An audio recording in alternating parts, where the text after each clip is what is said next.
This is the Bar Stewards Enquiry.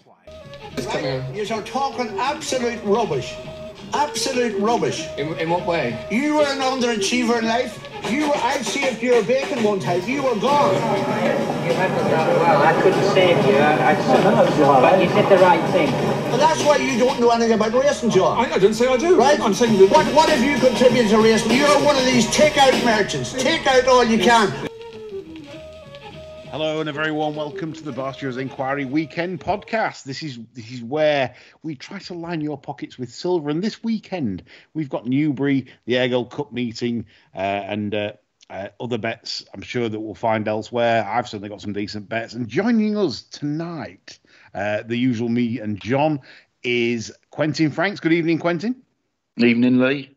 And good evening to Jack, making his very first debut on the Friday show. Good evening, Jack. Good evening, Lee. Could be first and last, but we'll see how we get on. It won't. No. I like your stuff on Twitter. So you don't get away with doing it once, Jack. I said I was doing it. I know this was supposed to be a lockdown podcast to cheer us all up, and we're still going, unfortunately. Well, just miserable as sin. Yeah, the misery of the sermons. We're always moaning on a Sunday, we tip rubbish on a Friday, and it's the not so shit podcast. Right, okay, on to third best bets then, straight away, because it's a busy show. Quentin, I'm coming to you for your third best, please. I'm gonna go big price 15.25 Newbury, rag of the field, 50 to 1 with Denise, 40s generally.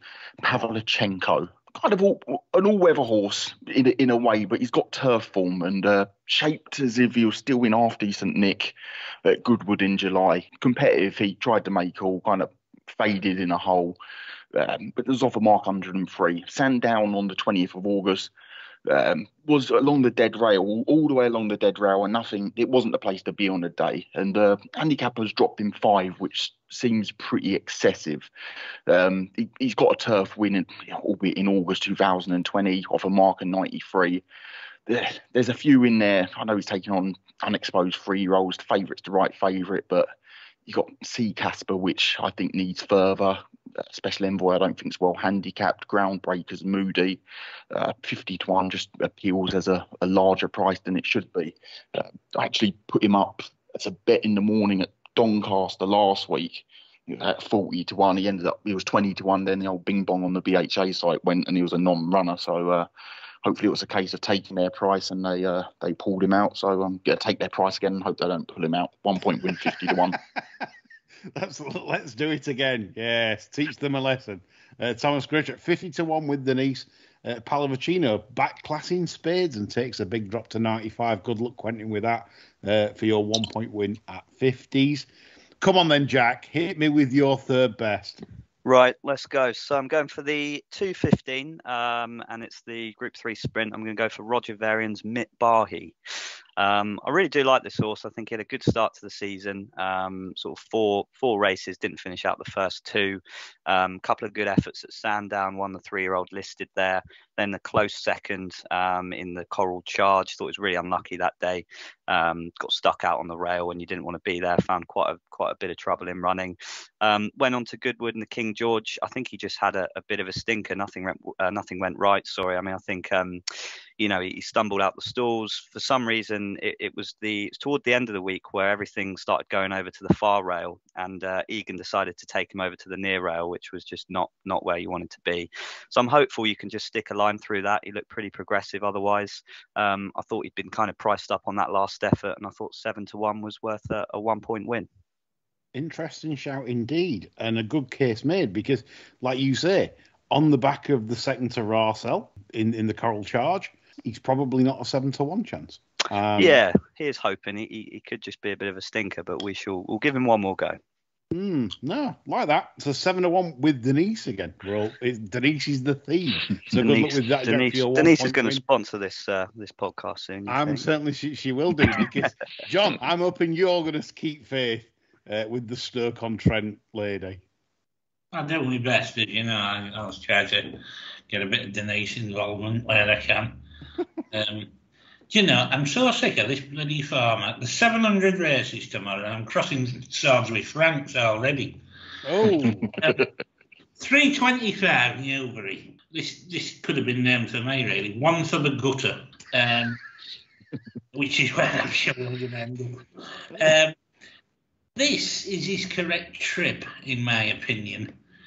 He really caught the eye last time when he made late headway into fourth at York. The race was all over and wasn't really ridden to suit the race. This slightly stiffer test at the trip will play to his strength. He's probably not as exposed as he looks at first glance because he's run over a variety of trips. He sort of looked to have a bit of a chance in the Britannia over the mount, but I mean, at the start of the season, this horse was running off 102. He's down to 91 now for this fairly shrewd outfit. And I think he's shown enough to say he can definitely hit this mark that he's on now, probably with a little bit more. I'd reckon he can probably run to 95 on a good day. And I think this might just bring the best out of him, and he's a reasonable price. So I'm willing to chance a point. Are you win on the nose? Yeah. I mean, it's a shrewd outfit, so it'll either win or be not off, won't he? That's what's true. It's a good case because to be honest, he ran perfectly well behind Phantom Flight at York. So 1 point at 16's Fuge on with Denise again. We've set the show off. Yeah, the theme. Yes. The pictures in John's head. Get him off, Jenny. Okay, my third best again is a bit of a pot shot, really. A bit like probably all our first round bets, really. You know, like we'd all accept them running badly, but we'd hoping that one of them might just pop in. John, you'll know this one, and Quentin might as well. Huddleton Mac, 510 Newbury. Pain. Right. I mean, this is the thing. He's so well handicapped. You know how. I mean, he's the only horse in this race, I think. So this tongue tie, don't you? Well, it's the tongue tie last time, but now with the hood, right? So if the hood works, Yeah, because the wind up hasn't, has he? no, probably not. So it's one of them. You know, I wouldn't back this horse each way. I know there's great each way terms in this race, and you can get 6 places, but it doesn't make any sense to me because I genuinely believe if this horse does everything right for once in its life and maybe gets a nice lead and just gets a lead into the race. I mean, I know you shouldn't do this, but 11th of July 2020. Look at the maiden, second to Jumbie. New Mandate was in third. I mean, and ends up running in the Greenham. Yeah. I mean, this horse he's so well handicapped 79. So I've already said that once, so I'll not say it again. Promise. So yeah, that's the bet. That it literally is. You have a little bet on the nose. Don't back if you back it each way. We're all fools because it's either going to probably bolt it on the bit or pull like Callum Best in a Peter Stringfellow nightclub. So Huddleton Mac 1 point win 22. Does he still have nightclubs? Oh, Peter Stringfellow, and he dead? Is he dead? Son might have taken that over. I'm not sure. Got to keep the family name running, don't you? Is he dead? Yeah. I thought Stringfellow were dead. Probably. Yeah, he's had a good life. He's had a great, in British way. He's had a great life. He's dead. The producer's just come in now with the vital information. It's like BBC, you know, when you get like the newsroom, and the producer's just coming out. No, she went cutthroat, dead. So 1 point win at 20 from Huddleton Mac with the. It was this week, isn't it? Yeah, with lots of. I know Mrs. McCluskey out of Grange Hill. Mrs. McCluskey, Betty, now Peter Stringfellow. Jeez. Yeah. Do we get the Tuesday off as well for Stringfellow then? Or? I don't know. We should. We never had. I'm sorry, we never had memorandum for Stringfellow. You know what a great man. So 1 point win at 20s for me, Huddleton Mac. Right, round 2. I might as well kick us off and then we'll swing it back round the other way. Right, we're off up to Ayr for the 4:15. A very, very competitive nursery is this. However, I genuinely feel that Have Secret, Richard Fahey, Oceanor in the saddle, this one has the edge, stepping up to a mile. If you watch the race at Haydock last time, it looked a million about 2 out, and then it absolutely just ate the ground up against Indian Dream, which that is got to be key form in this race, surely. Indian Dream's come out and won at Doncaster in the nursery. The third horse, There's the Door, wasn't beaten far in that Doncaster nursery. The fourth horse, Urban Sprawl, won its next two. So it's the key race, and although competitive, and I could see any sort of like the first four in the market improving, and you know, it's one of them you might run into one, but and each way a pleasure. Have Secret. Currently the odds are collapsing on Have Secret, but you can get 6-1 each way, and you'll get four places, 150 odds, and that's where I'm wankering for 1 point each way at 6-1. That's my second best. Have Secret for the fair yard, for the scaffolder. John Lang. Oh dear, right. This is terrible. This. You crossing again? Yes.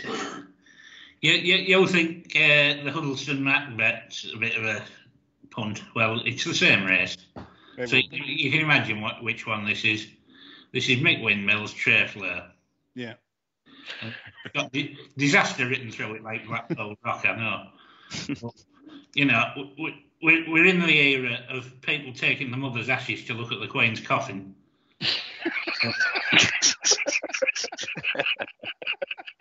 If we're going down the road, and, you know, they're leaving marmalade sandwiches all over London. Paddington Bears and New Grim Reaper. I'm going with this because, for the following reasons. He's got a claim a book taking a dive in the weight since the first Cunt Cup. He's come down more than £10 since then, which I think we're all agreed he probably nearly would have won the first Cunt Cup if he'd had a clear run. Yep. There's stacks of pace on here, which will help your fella, Huddleston Mac, as well. Diamond Ranger, Marshall Dan, Fan On, they're all fast and all like to be up among it. And Alder Jar will come up stand side for our friend Charlie Hills. So there's stacks of pace. He ought to be able to sit in. It's a straight track, so there's less chance of everything going wrong like it has before. And hopefully the kid will get a clear run through. And if the rain keeps off, I think 28-1 is extremely sporting and 2 points win. It's a great case, John, but I'm going to bet you on that. You can get 40s with Paddy Power and Betfair. Well, get your undies off, Paddy. We're going in.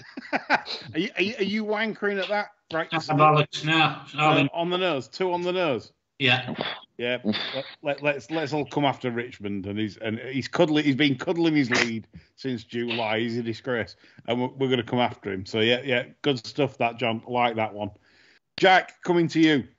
Oh, well, I'm afraid we've about 100 races and we've managed to cross swords again. 4:15 at Ayr, of all places. Yeah. And for my first show, I thought it'd be very apt to put a dear friend of the show's horse up, and that's the Kilt. And with the Kilt's Royal Touch. Oh, well, I told you I wasn't getting invited back. You made the case, Lee. I think the top 4 in the market, any of them could probably push forward here. But I like the look of this one's last run at Carlisle. He was very green, hung in the straight, almost looked like he was chucking the race away. But I think Franny gave him an educational ride that day and sort of got him over the line. I think he won 4 lengths or so. Ordinary novice, nothing much has come out of it. But I like the way he's shaped. I think he's a decent looker. Looking at the pedigree, I think his dams are half to a few decent stayers actually. So despite being a no never, I think he'll stay the mile plus. I think Sovereign, the Irish Derby winner, was in there. So I think it's a decent bit of placement for him. As we know, the Kilt's horses go downhill quicker than a ski slope. Franz Klammer. Yeah, I was trying to think of someone there. But I think this is a decent little race for him. I think he's better than a mark of 87, and I was quite surprised he opened as big as sort of 5-6s, to be honest. Interesting, this, right? So right on. So just checking his price. 6-1 with the Denise again. You love, of course. You're just like Lane. Just yeah. He's like a mentor. He's like so loyal touch, John. You touched on this, I'm sure, I thought that as well. On debut, did you give this a paddock shout? Yeah, I tipped it somewhere as well. Did you tip it against the Foxes? And the Foxes, yeah. Foxes did you a good one, yeah. Foxes went in dry on me, yeah. But yeah, it's always looked a nice start for him, you know. I mean, we started getting to the point of the season where it might have had plenty of runs, just enough for him to bugger it up. But it might squeak another performance out with it before it goes to Newmarket next week and gets stuffed. 8 days later, after, he wins this for Jack. He bolts it here, and then he sends it out 8 days later, and he gets 7-4 under a penalty. Yeah. Well, no, absolutely, Jack. Fully understand your reasons there, because it's an horse that I do like as well. So 6-1 is that yes, bet 365.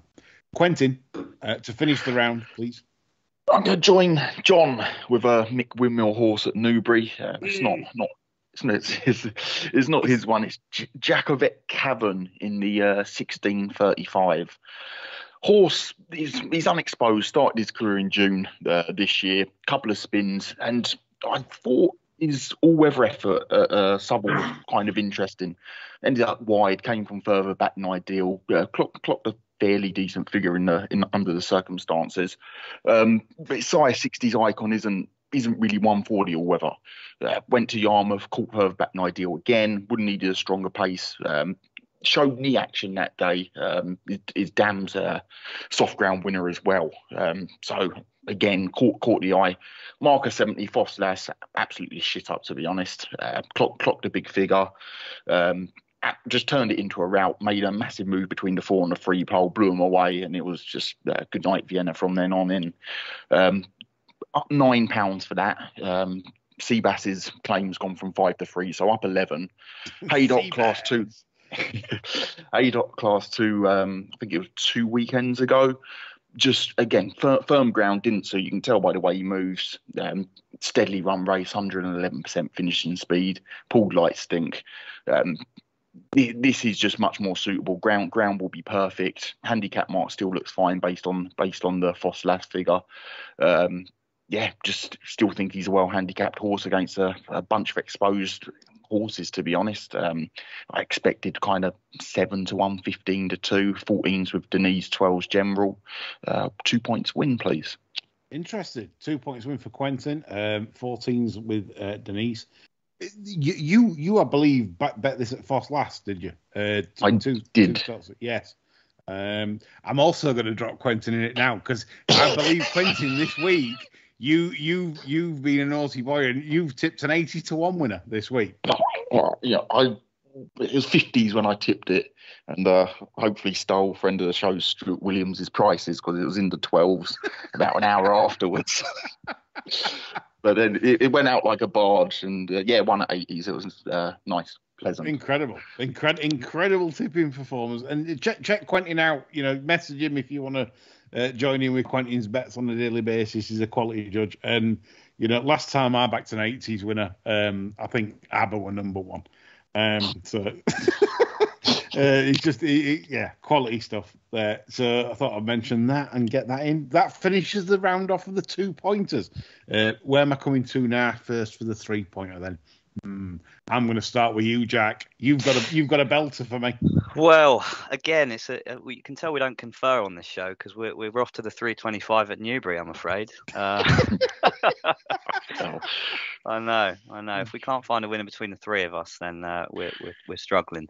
I'm picking one of the two at the top, but it's the apparent second string, Ottoman Fleet, actually. So very unexposed. That was sort of largely the angle. Decent debut here, actually. I remember watching that race. Another dear friend of the show, Lionel, was the eye catcher that day. I think he got pipped a neck by another of the golfing horse, Natural World. Stepped up from there, won a listed, decent looking listed. Number of horses, sort of Zane Surinder, Groundbreaker, who reopposes here. Savvy Victory, all rated kind of high 90s, early 100s. And then he pitched up at Ascot in the, I always forget the name, is it the King's King Ted. King Ted, I think Yeah. you're right. I was there that day. I was on him. It was probably my bet of the day, and he chucked his race within the first couple of furlongs. He pulled harder than Callum's dad George that day, which was harder. Yes, but he stayed on okay. They've given him, decent bit of time off the track. I still think this is a decent horse. Mark of 100 seems fairly reasonable. I mean, it's not the easiest of races, but I'm afraid wanker it and go 1.5 each way at around 7-1. I think he is. No, that's more than fine. And to be honest, I don't know if it boosts your confidence or worsens your confidence, but I genuinely felt this potentially was. I would rather back Ottoman Fleet over Warren Point. So that for the same reason that I think this horse has got a lot of potential, and just we haven't seen the best of him yet. Very tough race though, because I do like to see the Casper as well. Very progressive, Crisfords. They've got the carrots, and so that's where I was at. But yeah, I like your bet. So 6 to 1's available, general. So you're happy with that, Jack? For you, more than happy, Lee.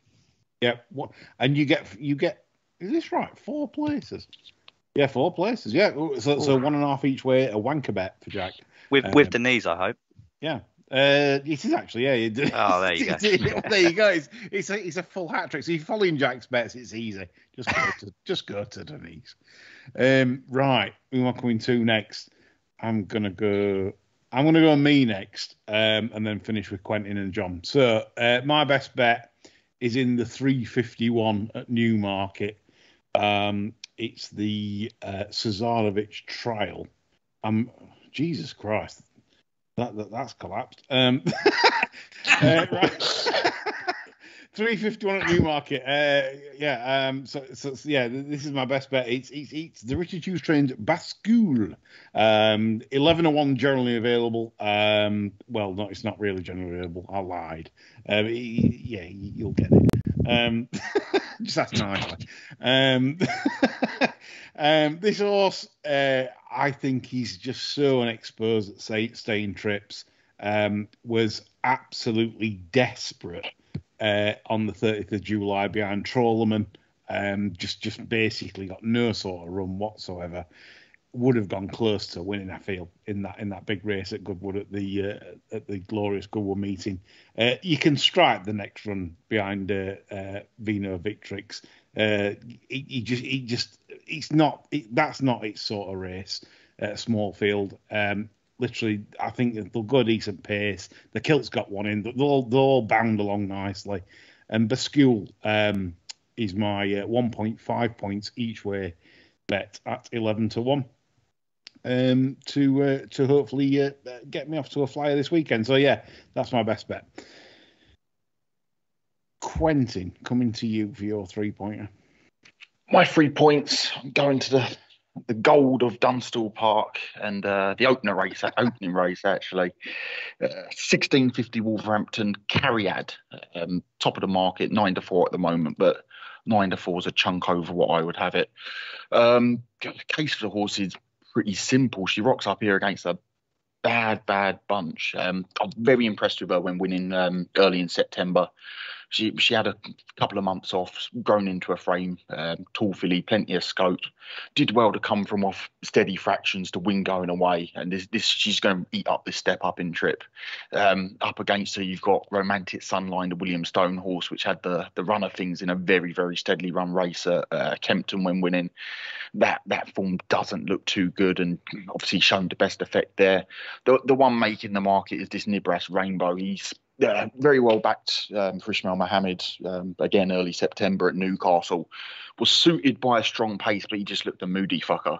Yes. Raced lazily. He came there swinging on the bridle eventually and idled at the line, but he's £7 high here. They got the good kid taken off free, but the visor's on, and I don't think this trip's going to suit him. He's not bred for it. And yeah, I kind of expect another lazy performance. He'll be the one for traders in the race. I expect him to kind of race lazily earlier, and he'll be significantly bigger than the Betfair SP. But no, Cariad's a chunky bet, 9-4, 3 points win. Yep, Sky and William Hills offering the 9-4. No, Denise. Denise is ducking that one. She's not daft. Denise knows. Yeah, she knows that one. No, it is. And the thing is, like you said, Quentin, it kind of reminds me a bit of an idiot placing. You know, like the old, it's ran on. It's ran on, so it wants further. When you saw at Newcastle, he just didn't want to go a yard in the first sort of couple of furlongs. Nothing to do with the trip. It just didn't want to know. And the race panned out nice for it, and it came through. So perfect reasoning. And carry on. Quentin, could this be the one for golf clubs Chinese to pay for Chinese? Prawn toast, yeah. Beef chow mein, no, crispy something shredded. else. Shredded he goes for. Crispy shredded. He likes, My one aim for this weekend was to get Golf Club a Chinese. I think so. This could be it. Carry on, John. Carry on. I mean, this sounds good, doesn't it, for Golf Club? Well, this will get Golf Club a Chinese. Go on. And it'll get him a Chinese in the form of a geisha girl that'll give him a nosh.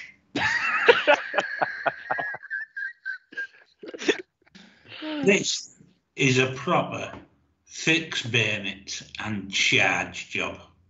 And I mean it. It's in the 110 at Newbury and it's classic speed. Clive Cox's. Now it's bred to be faster than lots of these and showed plenty of early, travelled up lovely in its maiden. Now just look at the state of the maiden it ran in and see what beat him, what was placed.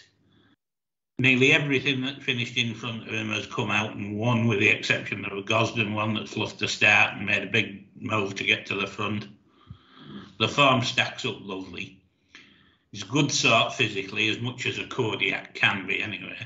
He looks more a now horse than a lot of these on paper. And when I'm looking at the jockeys on the promising debutants that's lining up against him, they're all likely to be ridden with a bit of restraint and eye to the future. This one is out of the whale of a family. The damn Alluring Park is out of Park Express. Everything has fetched enormous amounts of money out of this mare. When you see him, you can see why. It was bought back in out of bulk one for 475,000 guineas. So God alone knows what they were fancying getting for him. Runs in Mrs. Burns' colours, the former Seamus Burns, who owned the dam, obviously, and also on Park Express, the dam of Alluring Park. The family just checks out completely. The nearest rival in the betting, the Balding horse, the Eve Johnson Out horse, just about everything out of this mare has ended up getting sold for a song. They don't really look the part. I think probably wants a mile already. I can't have it beaten Classic Spade tomorrow. And the rest of them, as I say, I think that they all look built for educational rides, really. I think this is an absolute steal at 9-2. Bang. So that's it, folks. 9-2 generally available that won't be there because all four of us are going to go off and take the prices before you do.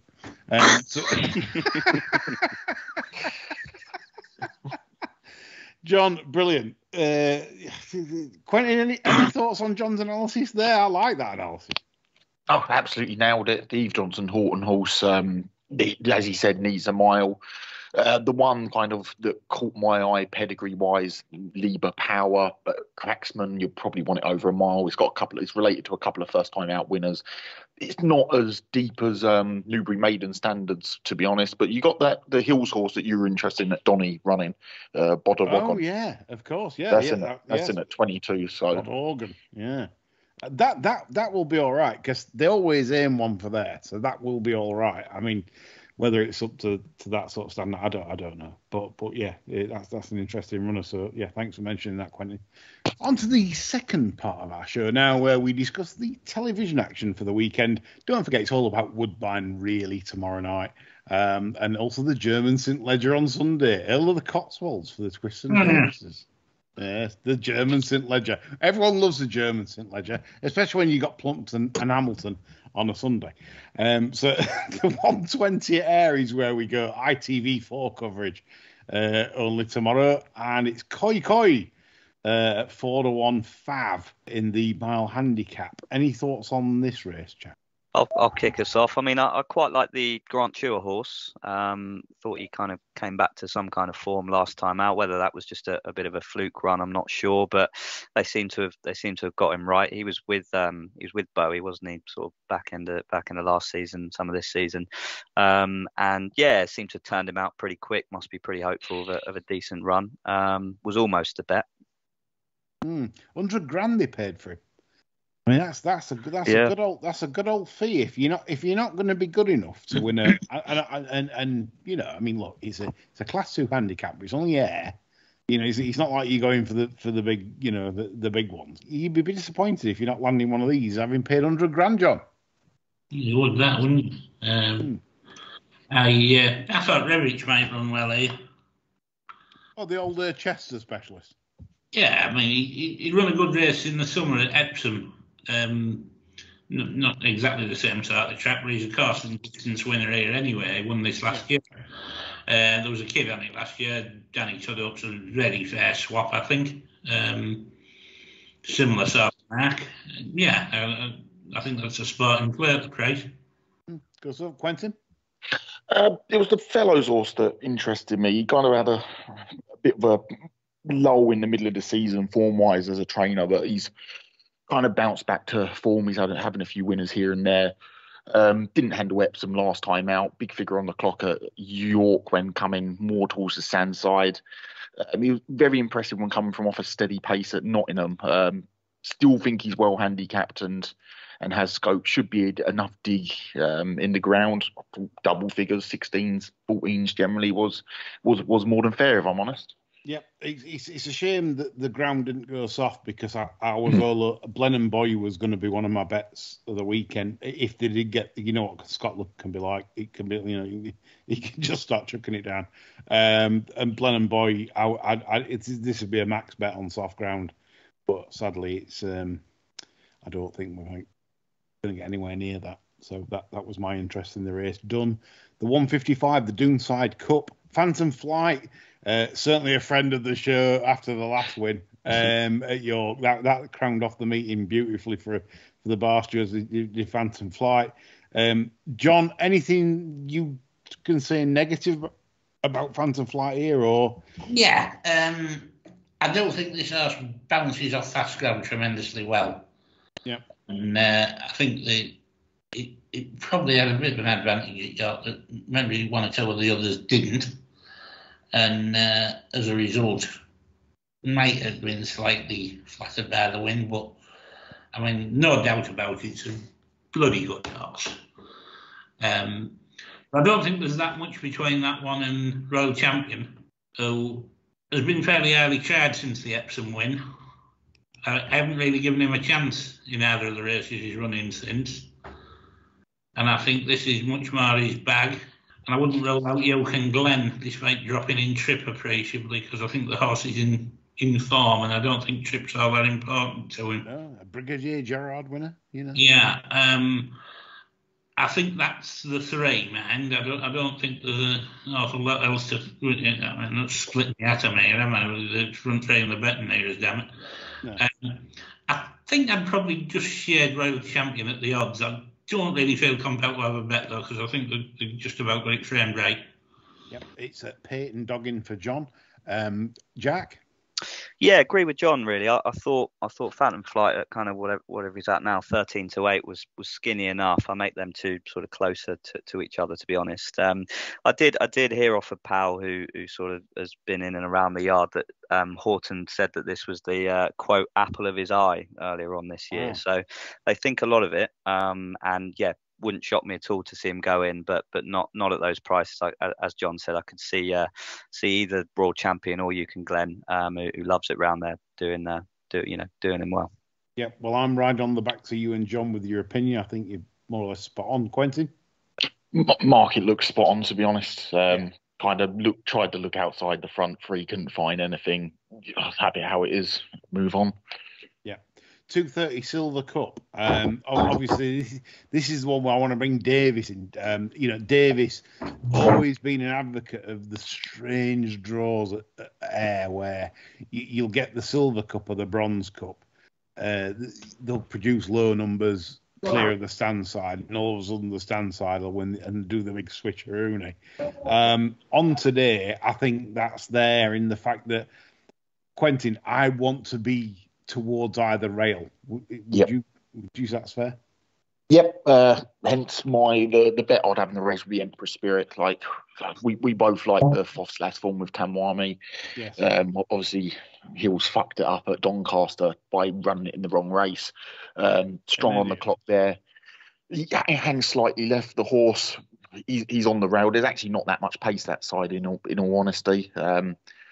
It should be good for a trade as well, with kind of markets focusing on the ones that are clear on either rail. So I thought he was overs at any double figures.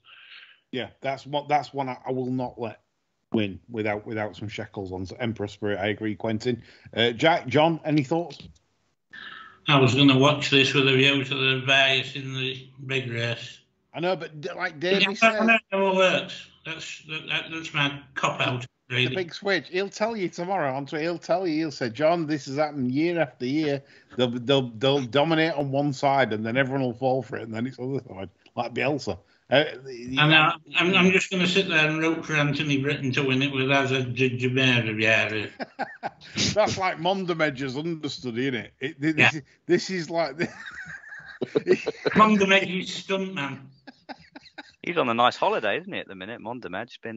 yeah. He's got to be injured. Yeah, I mean, poor Mondamedge. Asad Jamera's understudy is actually second favourite for the Silver Cup. Indeed. Okay, we'll go on quickly then to the Firth of Clyde. The Queen Me for Kevin Ryan is half-arm, 6-4 favourite. Do we think that's value? We have to get this straight, don't we? That was my thinking. Yeah, I mean... Kevin Ryan horses, the 2-year-olds are like the worst things in the world ever, anywhere. Chuzzlewit was so disappointing the other day, despite winning. That was a bet for me, and I felt bad that it won, to be honest. I deserved to lose. His performance, wasn't it? Yeah. Considering the promise it showed in the gym track, that was rancid. And you can never bank on Kev's 2-year-olds doing anything like you'd expect them to, I think. And I always want a price. And it's very rare that I feel upset, because more often than not, there's horses I could back that looked to have clear chances on the form. I swear them, and they do get dicked. John, 2% Tom on board. How many Abbey winners have you ridden? I'll swear I've nearly ridden as many as Tom. Yeah, well, Quentin, thoughts? Queen Me, I want to be against it for all the kind of above reasons. Bonnie Angel, not really sure. That should be second favourite. Sharp 6 furlongs here, kind of strong through the line at Donny over 6.5. One I kind of fell down on. I'm hoping Jim Crowley rides this Chile. Believing. Tongue Tie went on last time out at Kempton, chased home a Appleby Monster in Mischief Magic, I think it was. Yeah, decent on the clock. Did well to get as close as she did, given the fractions weren't too strong.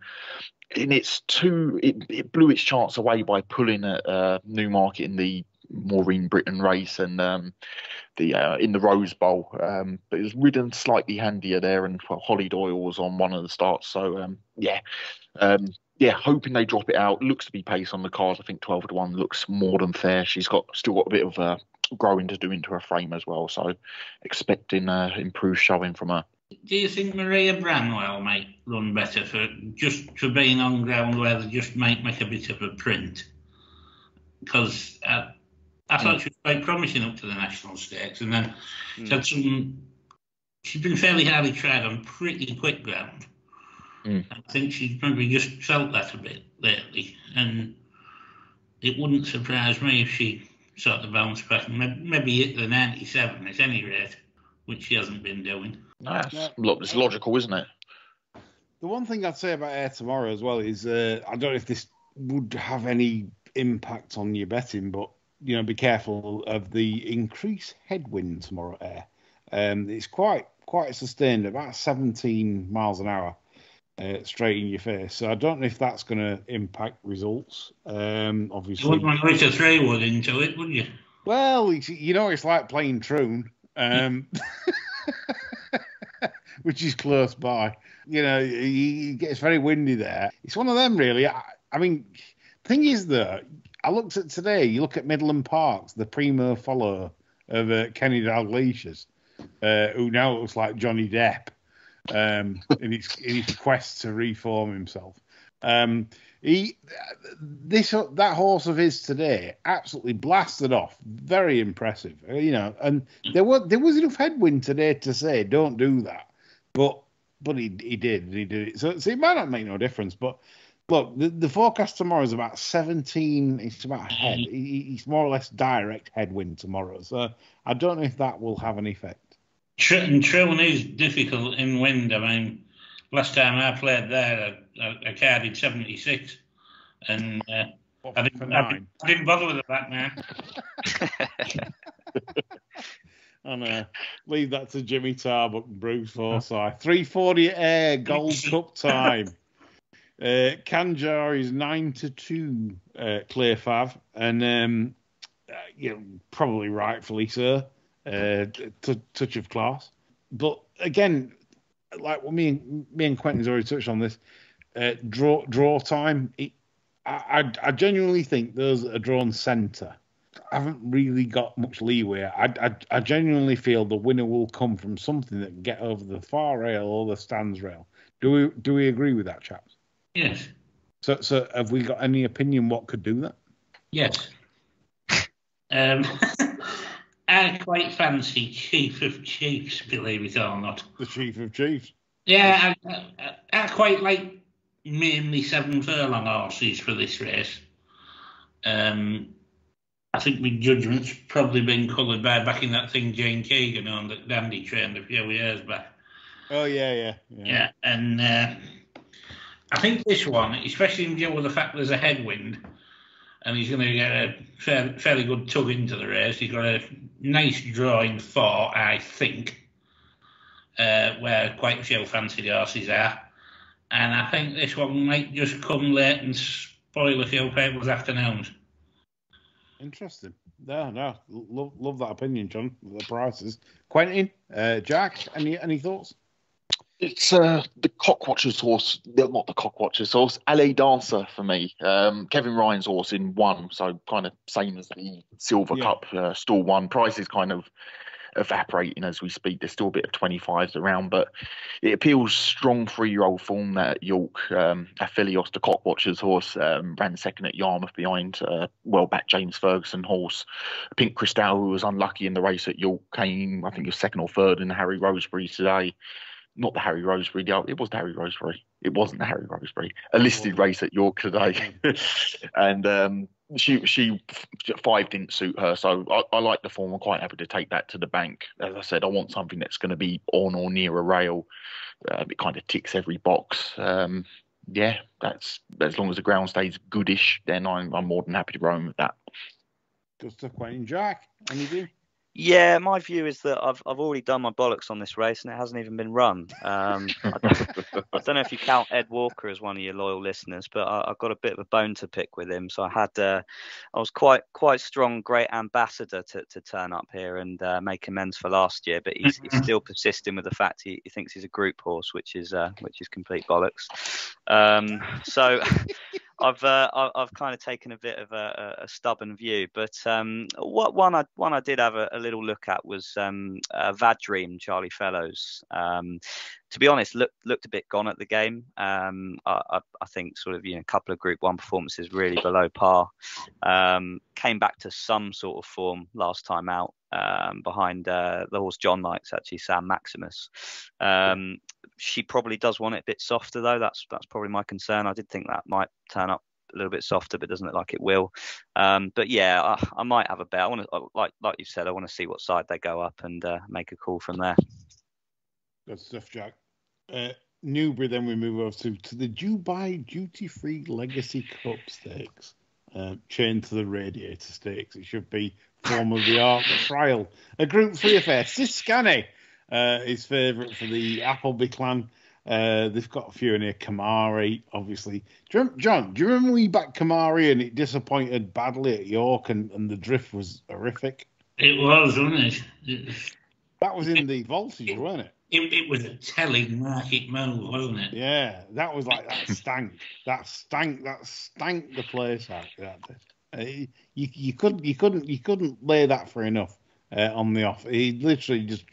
It was terrible on the machine. That was like when you go to view a flat and somebody sticks some prawns into the hem of the kitchen. and poured like milk in the air conditioning vent. Yeah, that's how badly that's stuck. Quentin and Jack, can you bring some sense? Here as well, 60s from 9 to 2, isn't it? Yeah. So it could have cholera again. It could. I sat and looked at the race and managed to put myself off all of them, which is always a good thing. It is, and you've come to the right conclusion. Yeah. That is the right conclusion. None of these can win this. Jack, this is the one where you get the pate out and stick it on the the little bread things you get. What do you call them? Producer, what do you call them? Little bread things. Crustinis. Crustinis. You put them on the crustini. They put the pate on the crustini. You put it in front of the dog, and let the dog in. That's the thing. That's the plan for me, anyway. Yeah, Quentin.